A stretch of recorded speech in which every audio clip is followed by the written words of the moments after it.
देवास शहर की यातायात व्यवस्था को लेकर एसपी पुनीत गहलोत ने मंगलवार रात भोपाल चौराहा से लेकर सयाजी द्वार तक पैदल निरीक्षण किया। इस दौरान डीएसपी संजय शर्मा और यातायात थाना प्रभारी पवन कुमार बागड़ी मौजूद रहे। एसपी गहलोत ने बस स्टैंड, स्टेशन रोड चौराहा, उज्जैन तिराहा, इंदिरा गांधी चौराहा पर पहुंचकर व्यवस्थाएं देखी और आवश्यक निर्देश दिए। एसपी गहलोत ने बताया शहर के मुख्य मार्ग पर यातायात व्यवस्था में क्या क्या समस्याएं हैं और क्या बदलाव करना है, इसी को लेकर निरीक्षण किया है। विभिन्न चौराहे तिराहों पर सुधार की गुंजाइश को देखा है। जो कट पॉइंट जरूरी नहीं है उनके लिए भी प्लानिंग की जाएगी। जहां सिग्नल की जरूरत है वहां सिग्नल लगाने की योजना बनाई जाएगी। शहर की जनता से भी अपील की है कि जहां सिग्नल लगे हैं वहां रेड लाइट होती है तो उसका पालन करें। देखिए क्या कुछ कहा एसपी पुनीत गहलोत ने ट्रैफिक व्यवस्था को लेकर।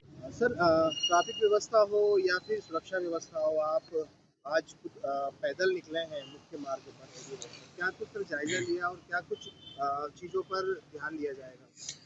देखिए, अपराध नियंत्रण और कानून व्यवस्था बनी रहे, उसके साथ साथ यातायात व्यवस्था सुचारू रूप से जारी रहे, ये भी पुलिसिंग का एक बेहद इम्पॉर्टेंट पहलू होता है।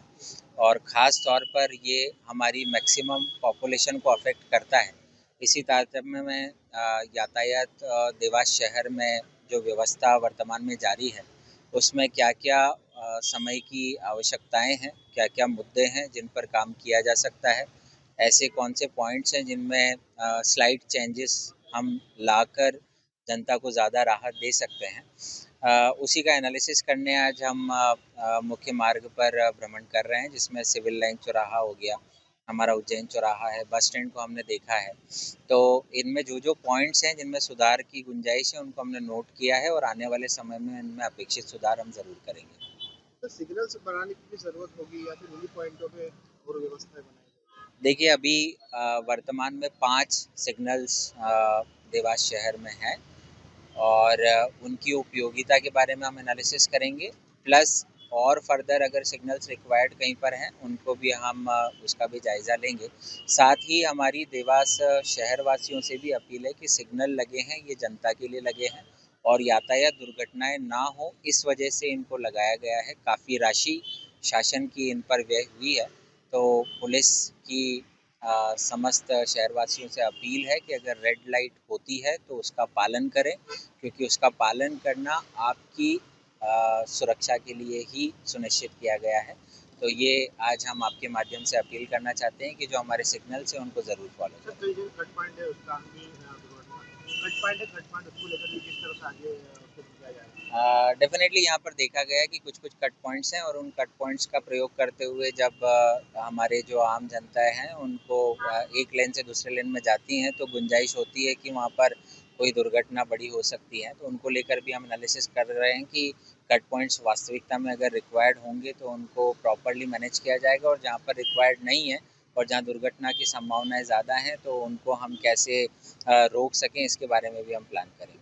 सर, क्या आप निरीक्षण के दौरान ऐसा भी पाया कि कहीं कुछ अतिक्रमण की भी स्थिति है जिसको हटाए जाने से सुरक्षा व्यवस्था या ट्रैफिक व्यवस्था में सुधार हो सकता है?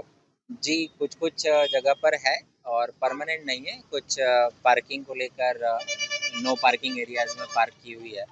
कुछ हमारे जो फुटपाथ्स हैं उन पर कुछ शॉप्स लगी हुई हैं और अगर उनको व्यवस्थित किया जाए तो जो रोड है पासरबाई के लिए वो ज़्यादा चौड़ा हो सकता है। तो ये सारे मुद्दे हमने नोट किए हैं, आने वाले दिनों में हम इन पर काम करेंगे। देवास से ब्यूरो चीफ अभिषेक सोनी की यह रिपोर्ट। ये है किसानों का ब्लॉक यानी बाबजी एएससी ब्लॉक। ना तो अब जरूरत है रेती की, ना सीमेंट की और ना ही तराई की, उसके बावजूद मजबूती स्टील जैसी।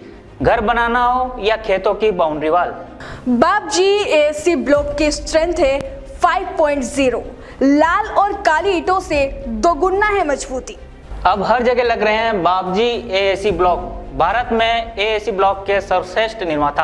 बाबजी industrial private limited, Jhanjharwada, Neemuch, Madhya Pradesh. Contact number 9238573652, 7869716052, 9589506052।